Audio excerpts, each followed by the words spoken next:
You guys, it's a boy, and today we have a video here. The most important ways to die is stuck. But before the video starts, I would like to thank you guys for the love and support. It's crazy. We're almost hitting 100 subscribers. Thank you for subscribing, liking the videos on TikTok, IG, Snapchat. Yeah, guys, thank you. So let's go see what ways that people died. So yeah. The Pig That Lived. On July 4th, 1991, three friends in Eaton, Ohio had been drinking all day to celebrate the holiday.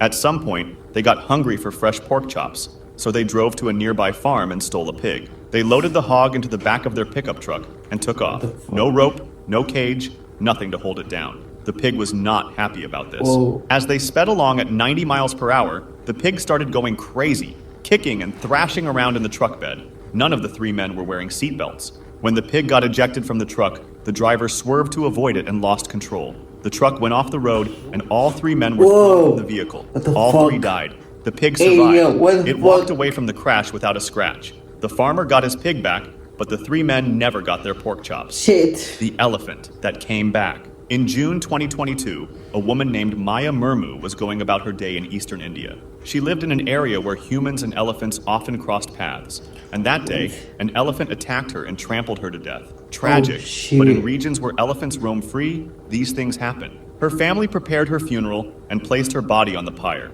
Mourners gathered to say goodbye, and they thought it was over. It wasn't. The same elephant that had killed her showed up at the funeral. It walked straight toward the pyre, grabbed Maya's body with its trunk, and pulled her off. Then it stamped on her corpse over and over.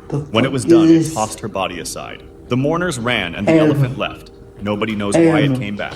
Maybe it remembered her, or maybe it held a grudge. Either way, killing her once wasn't enough. The lawyer who proved too much. In 1871, a lawyer named Clement Vallandigham was defending a murder case in Ohio. His client was accused of shooting a man to death, but Clement had a theory. He believed the victim had actually shot himself by accident while drawing his own gun. It wasn't murder, just a clumsy mistake. He decided to prove it to the jury right there in the courtroom. Clement grabbed a pistol to demonstrate exactly how the victim could have accidentally shot himself while pulling out his weapon. He would show them step by step. There was one problem. The gun was loaded. Clement pulled the trigger during his demonstration and shot himself right in the abdomen, the same way the victim had died. He had proven his point a little too well. Clement died about 12 hours later, but his demonstration worked, and the jury was convinced. His client was found not guilty. The crocodile on the plane. On August 25, 2010, a small plane was flying over the Democratic Republic of the Congo with 21 people on board. One of them had a secret. He had snuck a crocodile onto the plane in a duffel bag. Why? No one knows. They were coming into land when the crocodile escaped from the bag. It ran through the cabin, and people saw it and freaked out. The flight attendant rushed toward the cockpit, and all the passengers followed. All the weight on the plane shifted forward, and the pilots lost control. The plane crashed into a house just short of the runway. 20 people died. The pilots, the flight attendant, and 17 passengers. All because one man wanted to smuggle a crocodile. There was one survivor who told police what happened. No one would have believed him otherwise. The crocodile also survived the crash without a scratch. It crawled out of the wreckage, and someone killed it with a machete. The Rooster. On January 30th, 2011, a 35-year-old man named Jose Luis Ochoa was at an illegal cockfight in Tulare County, California. Cockfighting is when people strap knives to roosters and make them fight each other, and it's illegal in all 50 states. Ochoa was no stranger to the scene. The year before, he had paid $370 in fines after pleading no contest to owning or training an animal for fighting. During one of the fights, a rooster broke loose and started flapping around in a panic. It slashed Ochoa in the right calf. The blade cut a major artery. Ochoa was bleeding badly and needed to get to a hospital. But then police showed up to break up the cockfight, and Ochoa fled the scene along with everyone else. By the time he finally made it to a hospital, it was too late. He died about 2 hours later. Ochoa had trained roosters to kill. In the end, one killed him. The killer who couldn't swim. In 2017, a man and his girlfriend were having a nasty argument by the Havel River in Germany. Things got physical. He grabbed her and shoved her into the freezing water, expecting her to sink. The river was 35 degrees Fahrenheit, and his plan was simple. She would drown. That's cool. There was one problem. She was an expert swimmer. She started making her way back to shore, and he panicked. His plan was falling apart, so he jumped in after her to finish the job. There was another problem. He couldn't swim. She made it to land and was rescued, but he didn't make it anywhere. Police pulled him from the river and rushed him to the hospital, where he slipped into a coma. They charged him with attempted murder while he lay unconscious in his hospital bed. He never woke up. He died on February 14th, Valentine's Day. The Atomic Wedgie. On the night of December 21st, 2013, in Oklahoma, a stepson named Bradley Davis, a Marine veteran, got into a fight with his stepfather, Denver St. Clair. The argument got heated. Neighbors heard them shouting. Then Denver said something about Bradley's mom. Bradley snapped. He grabbed his stepfather's underwear and pulled hard. He didn't stop, and he kept pulling until the waistband went all the way over Denver's head. You've seen this in cartoons. A kid pulls another kid's underwear up their back as a joke. Everyone laughs, and no one gets hurt. This was not a cartoon. The underwear wrapped around Denver's neck and cut off his air. He couldn't breathe. Denver St. Clair died from a wedgie. The police came and saw the marks on his neck. They ruled it death by asphyxiation, and Bradley was arrested and charged with manslaughter. He got 30 years in prison for a wedgie. The garbage chute water slide.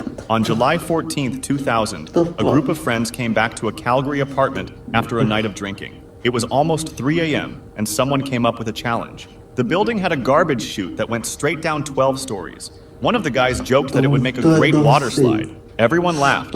Then a 25-year-old named Sheldon said he'd actually do it. He climbed into the chute and went down headfirst, beating the elevator to the bottom. But the ride didn't end in a pile of trash. It ended in the trash compactor, which turned on as soon as he landed. His friends rushed down and tried CPR until help arrived. It was too late. It was the worst water slide ever. The Hurricane Party. In 1969, Hurricane Camille was heading straight for the Mississippi coast. The government told everyone to leave, and if you couldn't leave, find somewhere safe. A group of friends had a different idea. They decided to throw a party. They wanted to watch the hurricane up close, so they picked a second-floor apartment right on the beach. The view was perfect. The location was not.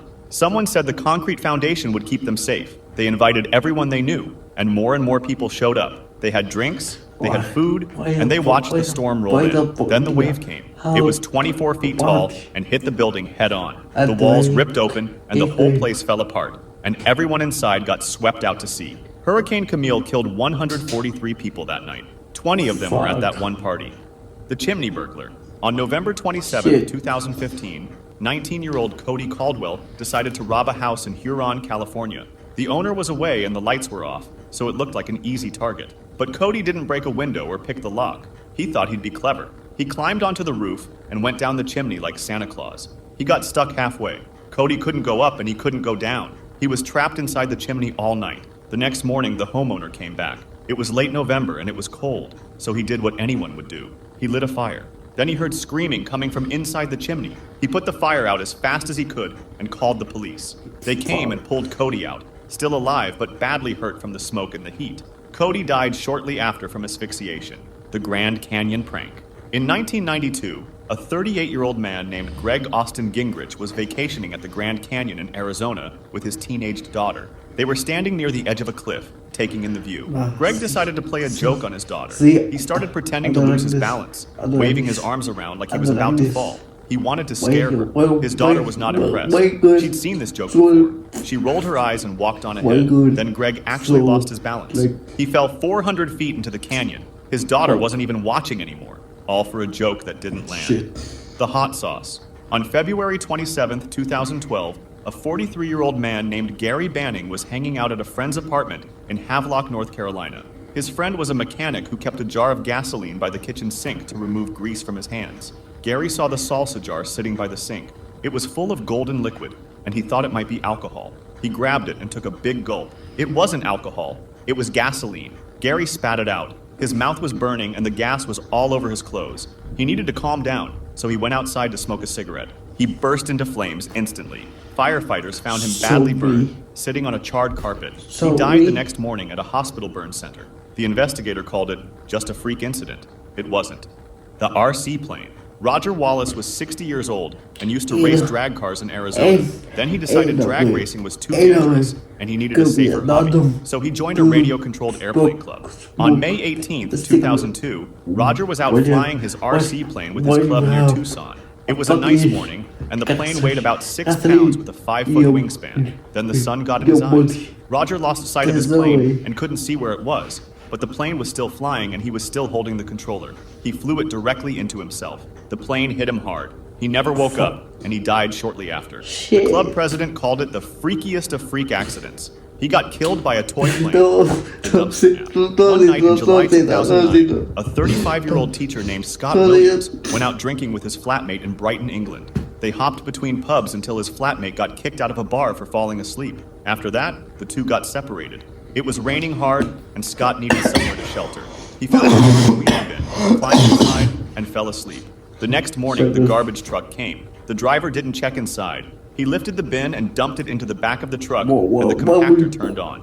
It had happened before in Brighton. Twice, homeless men had been scooped up the same way, but workers heard them screaming and stopped the compactor in time. No one heard Scott. 2 days later, workers at a waste transfer site found Scott's body among the rubbish. His flatmate fell asleep in a pub and got kicked out. Scott fell asleep in a bin and never woke up.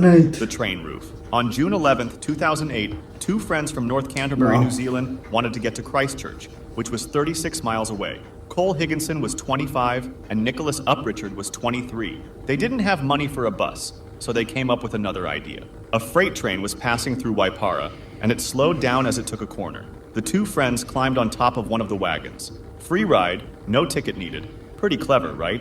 What they didn't account for was the railway footbridge near Blythe Road.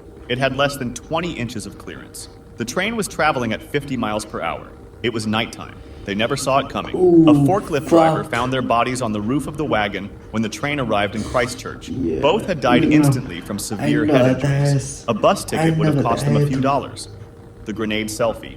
In 2017, a man named Alexander in Russia wanted to impress his girlfriend. He had a grenade, and for some reason he thought holding it would make a cool photo. So he sat in his car, pulled the pin out, held it up, and took some pictures of himself. Then he tried to put the pin back in. It wouldn't go back in. The pin is the safety, and once you pull it out, the grenade is live. Alexander thought it wouldn't explode as long as he didn't throw it. He was wrong. The grenade went off and Alexander died in his car. Police found his phone with the photos still on it. They ruled it an accident. He just didn't know how grenades work. The manhole. On February 2nd, 2008, a biology teacher named Lydia Tsukova was driving through Sofia, Bulgaria, with her husband and a friend.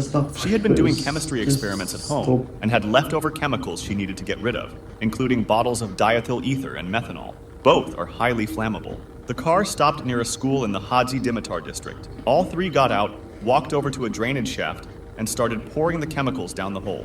The sewer was an enclosed space. The fumes built up fast. Something sparked and the whole thing went up. The explosion was so powerful, it launched the manhole cover into the air. It hit Lydia on the way up and took her head off. She died instantly. Her husband and friend survived, but were rushed to the hospital with severe burns. The friend fell into a coma. She was a biology teacher. She should have known better. The tiger fence. On a Sunday morning in December 2005, a mugger in Bloemfontein, South Africa, robbed a couple at knife point. Security guards nearby saw it happen and gave chase. The mugger needed to get away fast. There was a fence nearby, so he jumped over it and into the zoo. He ended up in the tiger enclosure. There were two of them. The tigers mauled him to death. A visitor to the zoo found his body later that day, covered in bite marks. The tigers had been fed the day before, so they weren't hungry enough to eat him. If they hadn't been fed, there would have been nothing left to find. If you'd like to see more stories like this, make sure to subscribe and feel free to drop suggestions for the next video in the comments. Alright guys, what the fuck just happened? Yeah guys, I hope guys enjoyed this video. Don't try this at all. Yeah guys, I hope guys had a good day or have a good day. Thank you guys. Reluctantly abandoned me, you try to leave my mind. I let you go.